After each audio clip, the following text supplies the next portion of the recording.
So you're thinking of writing a cookbook but don't know how to get started. The process is easier than you think.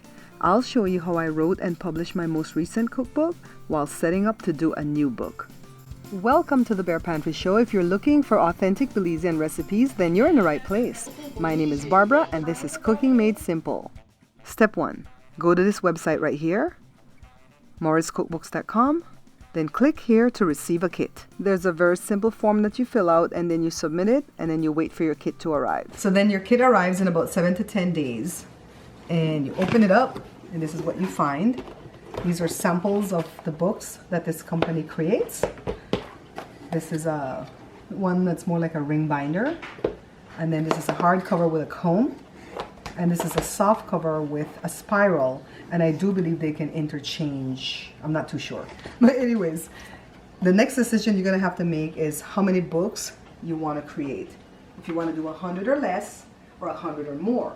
So if you wanna do 100 or less, you're gonna need to read this little flyer right here. Go to this website, simplycookbooks.com, and that's where you would create your book. Now the difference between the 100 or books or less or the 100 books or more is this. When you go here, you only have a few options for your book design, your book cover design, a few options for the dividers, and then you type your recipes in and you create your book, and the least that you are able to buy is 12. And if you notice, it's kind of expensive. For up to 60 pages, 12 books, a dozen books, is $16.90 per book, all right? And see how cheaper it gets as you get closer to 100 books? And the page number matters, all right? So I've opted not to use Simply Cookbooks because I want better pricing for my books. I also want to control the book cover, the dividers, and even the recipe format. So because of this, I'm going to have to go to a different website on the Morris Cookbooks so that I can create the cookbook that I desire. The website is typeandsave.com, Type, the letter N, and then save.com. And then you would go right over here to the right hand side of the page and you would create an account. It's free. You pick a username that you like and they'll give you a password that I never change because their password is so simple. And after you receive the email to log in, you come back and you log in. Now, there's another way you can find Type and Save. You could go to morriscookbooks.com, which is the original website we started with in this tutorial, and you just go to the bottom on the left hand side and find Type and Save, and it'll take you back to Type and Save. So every time you want to work on your book, you would just type in typeandsave.com, and then you would log in. And after you log in, this is the first page that comes up. And you can go to this right away and start navigating around to see what they have to offer. But I wouldn't suggest that you build your book cover right away, because along the way when I was doing my book, the idea for my book cover changed a lot, all right?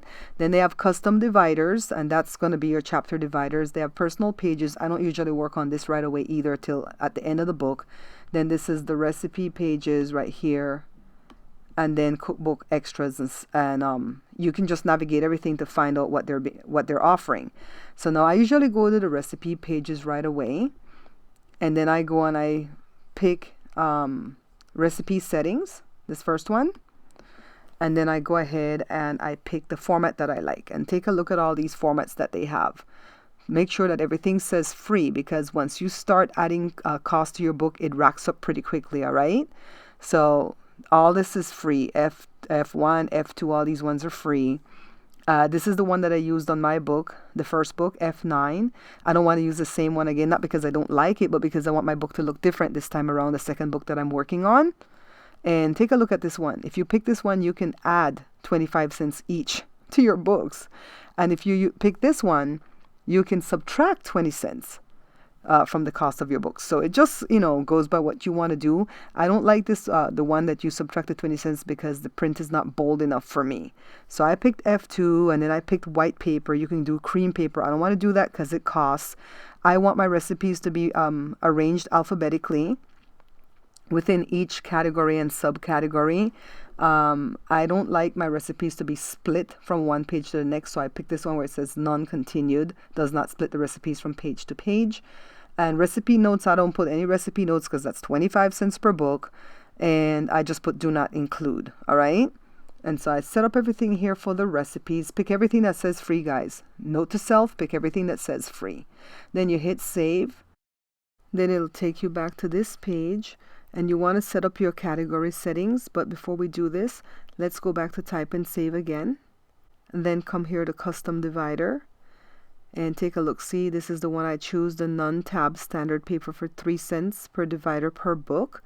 And I choose this one because it's the cheapest out of the 3. It does add up because I use a custom divider. So it's 12 cents plus 3 cents. See, I put a color picture. So this is 15 cents per divider. It's not just 15 cents per book, it's per divider. So if you have 13 dividers times 15 cents, it starts to add up. And I also use the helpful hints for free, and I put that on the back side of the page for the divider, okay? So now this is all set up.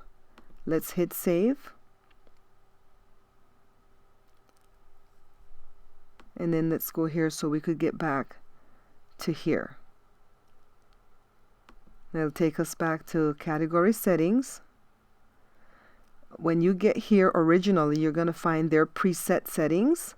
And this is when you can go ahead and change it. As long as you've already set it up, you can change it. So right here is where you can rename things. And you could throw things in the trash. And you can also add categories. So these are the categories that I have so far, but I might be adding some more. You can move things around. See how I move the cookie and then I move it back. I don't do subcategories because it's 5 cents per book, and things are already adding up because of my custom dividers. So when I'm done here, I hit save. Everything has been saved. So now let's go over here to try to write up a first recipe. So we're back to this page again. We've already set up the recipe settings, the category settings. I'm not going to do any recipe symbols because they cost 5 cents per book. I'm not going to do fillers because they cost 15 cents per book. You see how it's racking up? So what I'm going to do is go first of all, go here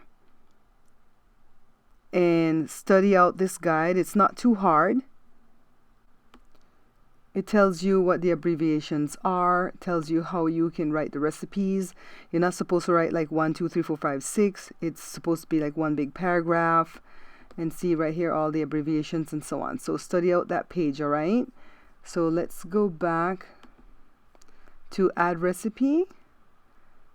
And let's start adding a recipe.